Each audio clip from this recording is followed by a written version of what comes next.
বড় রান করেও বিশ্বকাপে অস্ট্রেলিয়ার সঙ্গে পরাজয় এড়াতে পারেনি ভারত। স্মৃতি মান্দানার দাপটে ৮০ কিংবা প্রতিকা রাওয়ালের ঝকঝকে ৭৫ রান কিংবা শ্রীচরণের ৩ উইকেট সবে জলে গিয়েছে। ইতিহাস গড়ে বিশ্বকাপের মঞ্চে সর্বোচ্চ রানের পরেও হার স্বীকার করতে হয়েছে হারমানপ্রীতের।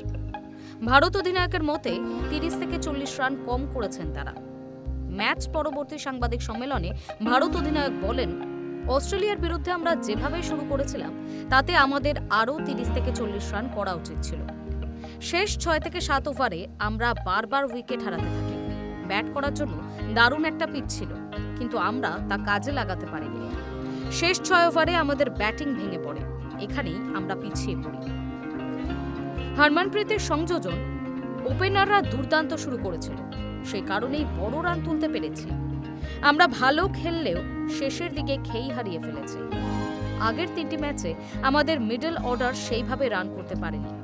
অস্ট্রেলিয়া ম্যাচে প্রথম ৪০ ওভার সত্যিই দারুণ ছিল, শেষ ১০ ওভারে আমরা পিছিয়ে পড়েছি। বিশ্বকাপের প্রথম ২ ম্যাচে শ্রীলঙ্কা এবং পাকিস্তানকে হারালে টানা ২ ম্যাচ হেরে ভারতের সেমিফাইনালে যাওয়ার রাস্তা কঠিন হয়ে পড়েছে।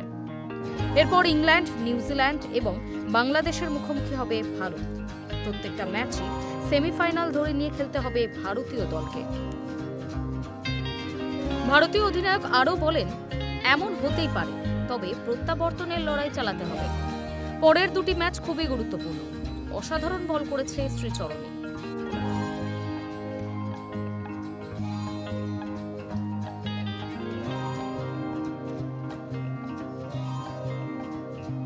অজি ব্যাটারদের সমস্যায় ফেলেছিল, হিলিকেও পর্যন্ত সহজে রান করতে দেয়নি।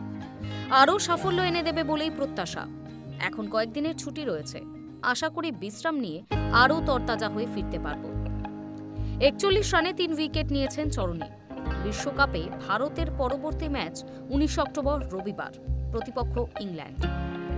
প্রথম ২ ম্যাচে শ্রীলঙ্কা এবং পাকিস্তানকে বড় ব্যবধানে হারিয়েছিল ভারত। প্রথমে ব্যাট করে বড় রান তুলে সাফল্য পেয়েছিল উইমেন ইন ব্লু, কিন্তু দক্ষিণ আফ্রিকা এবং অস্ট্রেলিয়ার বিরুদ্ধে সেই ফর্মুলা খাটেনি। কখনো টপ অর্ডার, কখনো লোয়ার অর্ডারের ব্যর্থতায় বেশি রান তুলতে পারেনি ভারত, তাই জয় অধরা থেকে গিয়েছে। সেই সঙ্গে সংশয় দেখা দিয়েছে, ঘরের মাঠে বিশ্বকাপ খেলতে নেমে নকআউট পর্বের আগেই বিদায় নেবে না তো ভারত, এই প্রশ্ন উঠছে। পয়েন্ট টেবিলে আপাতত ৪ নম্বরে রয়েছে স্মৃতি মান্দানারা। ৪ ম্যাচে ৪ পয়েন্ট পেয়েছে ভারত। নেট রান রেটও পজিটিভই রয়েছে তাদের। এহেন পরিস্থিতিতে নকআউট নিশ্চিত করতে বাকি থাকা ২ ম্যাচেই ভারতকে জিততে হবে। গোটা বিশ্বকাপে এখনো পর্যন্ত অপরাজিত থাকা ইংল্যান্ডের বিরুদ্ধে খেলবে উইমেন ইন ব্লু। তারপর প্রতিপক্ষ নিউজিল্যান্ড। এই ২টি ম্যাচে জিতলে ৮ পয়েন্ট পাবে ভারত। তাতেও ভারতের চিন্তা কমবে না, কারণ ইংল্যান্ড এবং অস্ট্রেলিয়া কার্যত নকআউট নিশ্চিত করে ফেলেছে।